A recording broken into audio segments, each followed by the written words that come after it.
بسم اللہ الرحمن الرحیم۔ السلام علیکم ورحمۃ اللہ وبرکاتہ۔ آج میں آپ کو ایک حدیث بتاؤں گی ہر آفت اور شر سے حفاظت کے لیے۔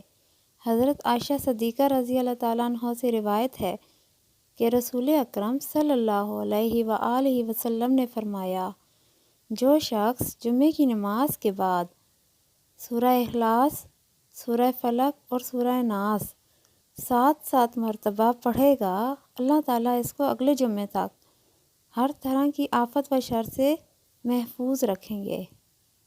اچھی بات آگے پھیلانا صدقہ جاریہ۔ ویڈیو کو اپنے دوستوں کے ساتھ ضرور شیئر کریں، اور جن بہن بھائیوں نے ابھی تک چینل کو سبسکرائب نہیں کیا، میری چھوٹی سی ریکویسٹ ہے وہ چینل کو ضرور سبسکرائب کریں۔